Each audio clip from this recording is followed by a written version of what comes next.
All right, we ready? Yeah. All right, guys. Very, very excited about today, about the outcome of today, being able to add Michael Penix Jr. When you can add a high-caliber player like that with his intangibles, those tools, he's a winner. Very, very excited. You don't pass up that opportunity. Kirk Cousins is our quarterback. We're very excited about Kirk, very excited about this team. And Michael Penix we're talking about the future. The draft is, you look at the future and you look at big picture, but we are very excited about that quarterback room. And again, Kirk is our quarterback, but adding Michael Penix is thinking about the future. You ready for questions? Yes, sir. Yeah. What impressed you all on the April 5th visit? He told us he met with you all at the combine, and it was a pretty tough meeting for him. But how did the April 5th presentation go? Workout go? Yeah, every exposure with Penix, we're very excited about it. Look, you look at his history. He's been through some things through his career. The injuries he went through earlier in his career, and been able to bounce back and do the things that he did at the University of Washington. So, but every exposure going into this process and getting to go out there and see him in person, that's really important to us to be able to really get around him, spend more time with him, and we take advantage of every exposure. How did y'all balance that? Hey, there's a good quarterback here, and some defenders were available, and a receiver went right after pick. How did you all balance the players that were available to you at 8? Yeah. I'm sorry, Coach, but it was pretty simple for us. When you get Kirk Cousins and you talk about short-term winning, you talk about winning right now, which we know we're going to be in a position to do, which we want to be in a position to do. We won't have the ability to be picking this high again with the guy that we got. And these guys go off the board pretty quickly, and we thought it would be important for us to address our future quarterback right now while we're picking this low in these moments and to be able to move forward. Fortunately enough with us, we got a Kirk Cousins in the building. We got a guy that can go out there and win football games, and we should be picking high enough. We talked about winning the South. We talked about doing some of these things. That includes going to the playoffs. You just seen 6 quarterbacks go off the board before the 12th pick of the draft. And we don't want to be picking on it anymore. And Terry's done a nice job of getting us some really good players, some quality players, but we don't want to be back in that position. So let's move forward, think about the future, address that right now. We're in position to win. We put ourselves in position to win. These guys have done a great job of doing that, and that helped us make that decision, and it made it pretty definitive in our building for us and how we wanted to move tonight and how we wanted to move today with that thing happening that way. Yep, and there are still a lot of good defensive players on the board, and we're excited to have at this point 3 picks tomorrow, and we'll make sure we continue to add to this team. Not just good defensive, there's still good offensive players on the board. So we're gonna add some good players in this draft. What would you say to a fan or a season ticket holder who hasn't seen this team in the playoffs since 2017 to be thinking about the future as opposed to you could have taken your pick of any defensive player on the board? Yeah, that's who we're thinking about when we make decisions like this. The most important position in football, and that's why we did everything we could do to get Kirk Cousins, and to tell you that that now we did everything we could do to get Kirk Cousins. We're excited about him, and then now we added a Michael Penix Jr. That's who we're thinking about when we make these. These are not easy decisions. These are tough decisions, but that's who we're thinking about. We're thinking about the fans. We're thinking about this organization. We're going to build a sustained winner, and we're going to win for a long time. That's the most important position in football. So that's what we're thinking about. But this roster building, we have a lot left in this draft. We're going to add some good players. We have a lot of confidence in that. And then even as we get out of this draft, 24/7, 365, we're going to continue to build this team. If I can follow up with one more on that Yes, sir. same line of thinking, would this have been as important to address this with this pick, if not for the fact that this quarterback you just signed will be 36 and is coming off a serious injury? Yeah, I mean, that's a good look. We're very excited about where Kirk is. We feel very confident in him and everything he's gonna do for us. Again, we're thinking more long term with this. So very, very excited about Kirk. That has not changed. This is a pick thinking about the future. And I can piggyback off that. I think it's nothing to do with the injury. I think if we were fortunate enough, we talked about it, to have Kirk for his 12-year career with us. We still be in that position thinking about potentially going to get our quarterback or going to get the quarterback for the future. And that's the nature of the beast, right? We were lucky enough to watch Matt Ryan play 14 years, you know, I believe 13 of them with the Atlanta Falcons. And at some point, you got to find a way to have that succession plan in place. And just so happened it poses itself tonight. And with the guy that we have and the guy that we got and the guy that we think coming back, like I said, we don't want to be back in this position again to pick that guy. We won't be. We won't be. Raheem, there can be a tension in this league between the front office, who Terry's job is to sort of build and think 3 years out. Your job, you were hired with the expectation that this roster was ready to win now. So do you feel, is there a pull from your position to not do something that's going to ostensibly help your team immediately? I don't think there's ever a tension when you're talking about winning or you're talking about long-term winning. I think our job is to win long-term. I think our job is to win immediately. I think our job all plays into together. So when you say that, he has addressed the immediate future, going out, getting Kirk Cousins, getting us in position to win. Going out and get the widest that we had to address our roster with, going out and filling some of the guys, the veterans that we had to go get in free agency. And we still have tomorrow, we still have the next day to go and keep improving to our roster. So to say that there would be ever a tension or divide based on that, I think those are well-calculated guess and well-calculated thought out by us, decisions made to go out there and get what's best for our football team. And I think we did tonight. Terry, to Raheem's point about a succession plan, when you kind of think back to the position you were in 2021 with Matt Ryan, and how much does that decision and the effects of the last 2 seasons alter your own thinking about a succession plan with Kirk Cousins? Yep, Tori, I understand the question. It's a good question. Every draft is different, right? And every draft is completely different. And there's some drafts, you just saw these quarterbacks go. And there's some drafts where not many quarterbacks go. You know, a couple drafts ago, one quarterback went in the first round. And you saw the quarterbacks that won the first round. So these drafts are different. Next year can be different. That's why you have to when you have a lot of belief in a player, you can't pass that up, you know. So it wasn't so much that we went to the draft and said, hey, because of previous, we have to make sure we have this in place, because if we weren't staring at Penix there, we weren't going to reach and force something.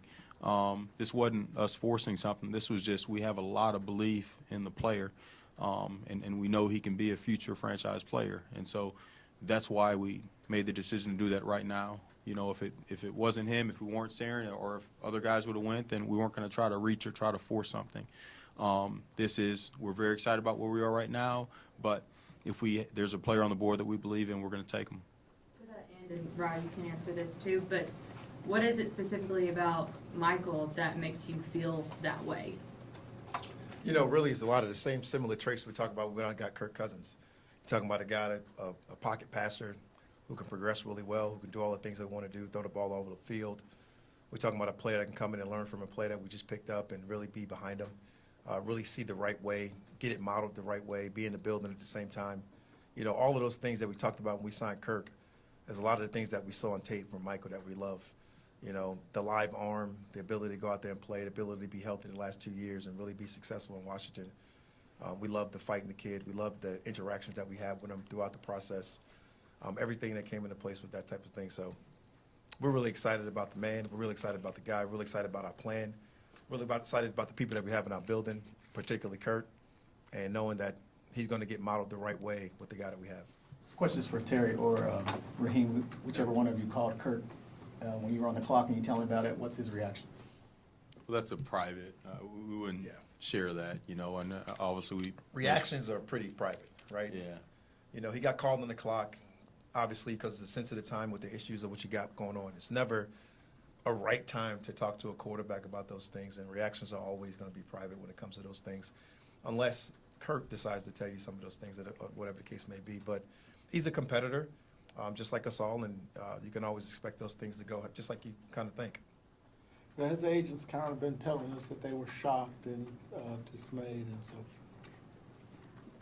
That they were informed on the clock. Yes. Terry, I think the conventional wisdom and like a developmental quarterback or a quarterback that you're going to use for the future is maybe you use a 3rd round pick or a 4th round pick and you hope that they improve. Has your, I guess, perspective on how to staff the position changed over the years in terms of wanting to kind of go full bore in terms of allocating this top draft capital? Well, I think just, you look at, you can say 3rd, 4th round pick, if there's somebody you really believe in the 3rd or 4th round, but you can see 6 quarterbacks went in the 1st round. There's a reason. It's not easy. It's not easy to do in terms of this position, finding, and you can, when you really study the drafts and study the history, there's years that there's none, that there's years that there's a couple, and so when you look at really the history, so at the end of the day, if you believe in a player at that position, because if we're all sitting here a few years from now, whenever it is, and this guy's playing pretty good for somebody, regardless of the situation, regardless of, you sit back and look back and we pass him up, you can't do that. If you believe in a quarterback, you have to take him. And if he sits for 4 or 5 years, that's a great problem to have because we're doing so well at that position. So it's just as simple as if you see a guy that you believe in at that position, you have to take him. I'm Joe Patrick from 99 Game, by the way. How do you coach Michael coming into this position? How do you integrate him? Like, what is his role going to be with the team? You get him in, like I said, he's got a great guy that he can model his game after. He has a great guy he can model his process after. He got a great guy that he can model everything about. Kirk Cousins is absolutely phenomenal from when he came into this league until now. And, he's in a position that he can just go follow and do the right things within our building, do the right things within the structure of learning our offense, and put himself in position to go out there and try to be the best version of himself, And that's all he needs to do, just be the best version of himself for us. How did you all square the medicals with his early part at Indiana, the 2 knees, shoulders, and the fact that he was healthy the last couple of years? How did your medical reports come back for his health?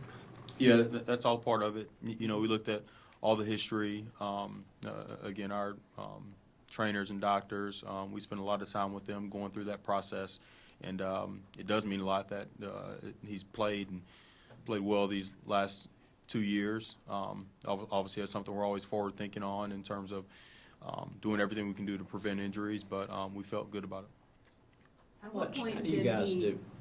Go ahead, Kelly. At what point did he maybe, this whole thing kind of, you're so convicted in this choice, right? So at what point did he really sell himself to you guys? Was it that visit in Seattle? Like, what did he maybe do or say that you guys were like, wow, this is our guy? I know last year you guys talked about Bijan when you went to the barbecue place and, that whole visit was like when that solidified. When was it with Michael? It's every step of the process. The boots on the ground scouts they're their first level, and they go through there gathering all the information, and we get the scouts grades and reports, and then as you get out of the season, the coaches get involved, and we continue to go through that process, and then you got the All-Star games, the combine. There's all these different levels, and we do a lot of work into it. I wouldn't say there was one magic moment. It's just going through the whole process, and as you continue to work through the draft, and then we look at what's there, and when he was sitting there staring at us at 8, we weren't going to pass it up. How do these 2 quarterbacks balance each other in a way that you're confident they can learn and grow off of each other? It was really the young man's responsibility to learn from Kirk. You're talking about a guy who's had a lot of success in the National Football League, and you're talking about a young man coming into the league. He's going to be hungry. He's going to be eager to learn and just have a certain desire that it takes to sit back and learn. And, I watched Kirk do it, and now it's Michael's time to do it. And it's just like you can't put that on Kirk. Kirk's job is just to be a professional. Kirk, God will show him the way by how he goes about his daily business every single day. And Michael will get a chance to see that firsthand. And I think that's really a good thing for a young player. Did you see that willingness to learn and be patient during these in-person meetings? For me, I saw the willingness to learn from when you're coaching them throughout the workout. When you have an ability to talk to them within the Zoom conversations that our coaches had with them. When you have an ability to go through the process and watch him go through his whole career and where he was at and where he came from and things he had done. So it excites us to add a guy of this caliber, to add a guy that we felt like could be our future. Like you said, you don't know what round it's going to come in. They come in all type of rounds, but for us, it's starting to happen a little bit quicker now, and things are happening faster. And Green Bay model was something that we talked about, and it's been proven to be right last year. So hopefully we'll be right with them. Anything else? Terry How do Michael you- was not the only quarterback still sitting there at 8. Yeah. There was a lot of speculation watching the draft that other teams might be interested in possibly moving up right around your spot. Can you speak on what kind of interest you had when your spot came up? Yeah, we had a lot of communications about moving back, and we talked to a lot of teams, just preliminary talks to assess, but we didn't have we didn't get a big offer for someone to give up a lot to give up. That wasn't there. Again, we're in communication, but there wasn't there weren't any offers to come up, any significant offers to come up to our spot.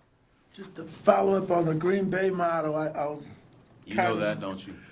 kind of got it right here.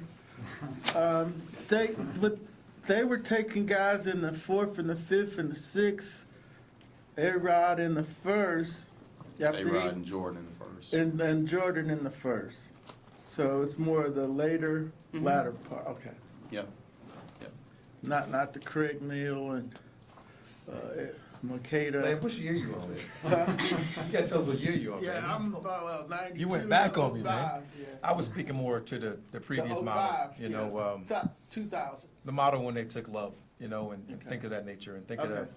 of putting a succession plan in the building where it wasn't a popular choice by anybody, the fans, Okay. by, clearly the writers and some of those things. But, I think you gotta trust your process, you gotta trust your evaluations of the players.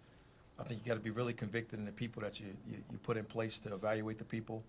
I think once you do those things, along with Terry's people, along with our people on the coaching side, you collaborate and you get into the rooms and you talk about those things and you talk about where you're going to move forward and how you're going to move forward. It doesn't lose any conviction in the guys that you have in your room, like a Kirk Cousins.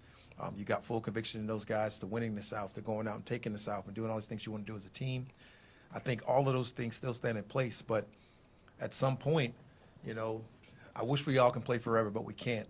And if things are going right, things are going right. We'll be happy in Atlanta, and we'll be moving forward with Kurt, and we'll see what happens, right? But we got 5 years before we got to make those decisions based on the timing that you pick these guys and the timing they go out. And like we said, man, things have moved up. It's a little bit different than it used to be when you can take a third-round quarterback and you can let those guys mature and grow into potential starters. It's a little bit different timing. It's a little bit different world. And like I said earlier, I'm hoping, and you're hoping, that we're not in position to pick quarterbacks because we're not going to be picking low enough. And if we can get to that realm, then we're going to be talking about the stuff that we want to play with and the gas we want to play with and how we want to play. What do you say to the people that they just saw the Michigan game, but then you got another group that saw them in the Big Ten, and then you got the people that were watching a lot more Pac-12 last year, maybe because of Coach Prime, and saw what he did against Oregon and a lot of the 36 touchdowns, and saw what he could do. Just his whole body of work was. Can you address that? Talking about Michael? Yes. We got a lot of conviction on Michael, right? You can go watch where he got tore down in that championship game versus Michigan, right? And where it didn't go as well. We can watch the Texas game where he liked out. But you can watch the body of work throughout the season and the processor, and you can watch him go about his business and how he learns and how he grows and how he makes decisions, how he makes it happen. And there'll still be a learning curve when you come to the National Football League. There'll be some things he'll be asked to do that he wasn't asked to do in college. That he can learn, and I just think this is a perfect situation for him. I think with the guy that we have, the man that we have, obviously it's not going to be this happy feeling of emotions that people wanted to be right away, but this is a business. These guys are professionals. We are professionals. We love each other, and we are competitive. So I believe we'll get this thing to work together, and we'll get this thing working the right way, and we'll get it the way that we needed to get it done. Just the scouting wise, was there enough underneath stuff? Because you could see everybody could see the bombs to saying, that. Was there enough underneath stuff that y'all saw that could translate to the pro game? I'm sorry, you want to go? No, go ahead. The wow, obviously, is up top. The wow's up top, right? When you see him throw the ball on the field, the pylons, you see the field post, you see some of those type of throws. But the progression of the player, watching them go from up top to being able to progress to the low crosses, being able to progress to downhill, to the checkdowns, doing some of those things, some of the things that obviously that you love about the player, right? He's playing a professional game at a very high level. His coordinator is now in the professional game, and what he did from last year. So, I don't know how to express the fact that we're excited about his ability, but we're in a great position because we have a guy. And you want to put yourself in position to get a guy when you got a guy. And that seems to be the new formula and the new style and the way we want to go about our business. And I thought Terry did a nice job of working the draft, trying to figure out when it can happen, what's going to happen, and how we're going to do it. And us be teaming up and doing that thing together. And, that's not going to change, based on a few plays that didn't go the way that you think it can go, based on the ability to coach some of the things that you can do better. A lot of the chatter online in the media is, shocker, stunning. Doesn't seem like you guys are shocked or stunned, so how do you parse the reaction with what you guys saw and what you know? Yeah, I guess you understand. I mean, you have all the mock drafts and wherever they come from, and the mock drafts, and people have an expectation of what you're going to do, and usually people expect it to pretty much go like that, but we have a very detailed process as we go through it, and we have a lot of people that work really hard. And again, we have a long way to go in this draft. We're very excited, and we're going to definitely get some defensive players, some other offensive players, and we're very excited about it. But I think sometimes people have an expectation, right, of what they expect to happen, and so sometimes it goes the other way. But when we make decisions like this, again, we're thinking about this organization. We're thinking about these fans. We're thinking about the people here.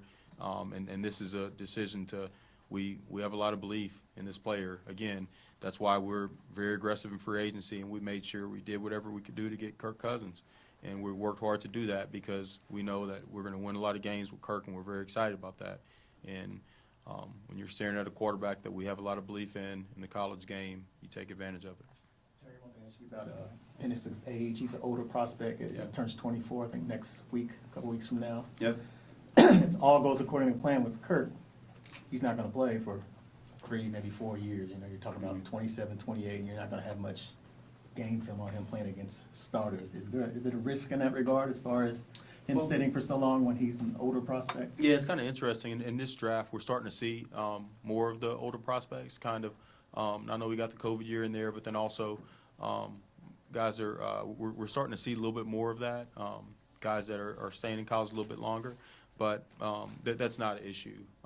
To answer your question, we have a lot of confidence in him, and look, the way he plays the game, and we feel really good about that. Not concerned about his age in a negative way. Raheem, how do you see him fitting into Zach's offense? Like, what is it about his game that you think is a good match? And then also just kind of an answer to that question is, does the left hand in this matter? I'll go with the first part of the question first. Obviously the pocket passer, right? The National Football League, the difference between college football and the National Football League, the biggest difference, I should say, is a couple, but being able to be a pocket passer, which he has shown in college. And that is like a natural fit for what you want to do. Like when you're talking about any of these high-profile offenses that we're talking about a pocket passer for the most part, right? Whether it be Patrick Mahomes at the very best, or whether it be all of the great processes that we have in our building that we've had, Matt Ryan, whatever it's been.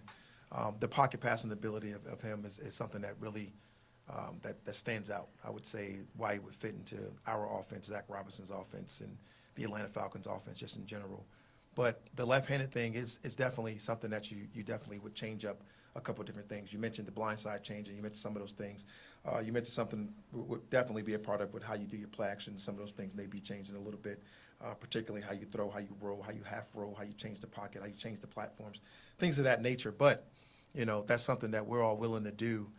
That's something that we all have a little bit of experience with, and we can talk about those things once we get our plan in place on the grass. Terry, you kind of mentioned at the beginning that it was tough.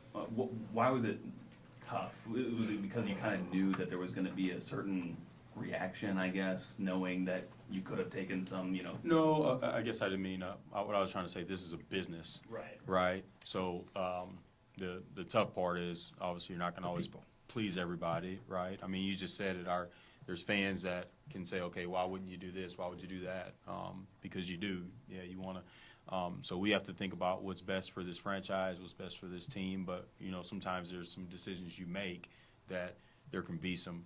So that's the tough part, I guess. You know, it's a business, but we know that this is going to be we're going to be really excited about this decision, and we are very excited about this decision. And even though right now in the moment you can look at why another quarterback, but we're very excited about the quarterback we signed in free agency, and we just drafted one too, so we're excited about it. Anything else?